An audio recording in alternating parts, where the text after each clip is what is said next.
I know you've probably seen the 1997 James Cameron movie Titanic, but have you seen the movie A Night to Remember?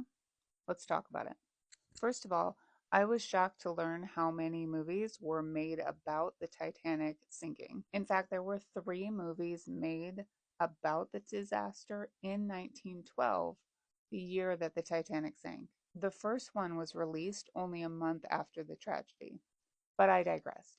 We are here to talk about the 1958 British movie starring a bunch of British actors. If you've seen the James Cameron movie a few dozen times like I have, then this movie will feel very familiar. Unlike the 1997 dramatization, which follows Jack and Rose and their romance and all of this, A Night to Remember doesn't really have a central character or central storyline. The main plot is still the sinking of the ship.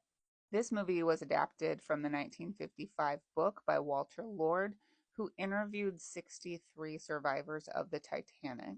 The 1997 Titanic movie also relied heavily on these accounts. In fact, Walter Lord was a consultant to James Cameron during the making of Titanic, and that's why it so closely resembles the older film. Some tweaks in the later movie were a result of James Cameron's own research and visits to the actual shipwreck, which wasn't discovered until 1985.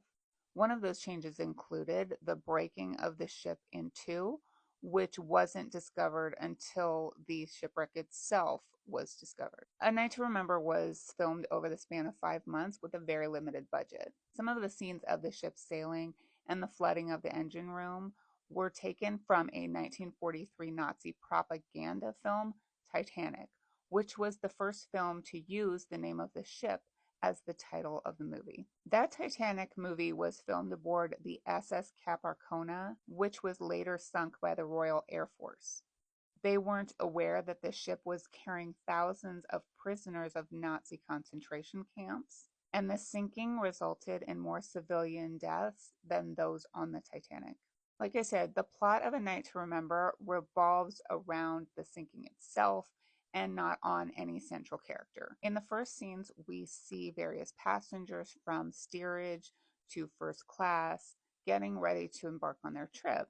We also see Second Officer Charles Lightoller saying goodbye to his wife, who he loves very much. And of course, we wonder which of these characters who represent actual people will survive to the end of the movie.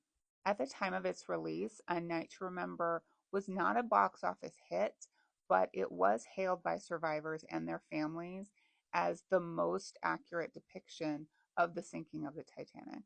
Let me know what other movies you'd like me to cover, or if there is a Hollywood story you want to hear about, and go to my bio to find the link to my podcast.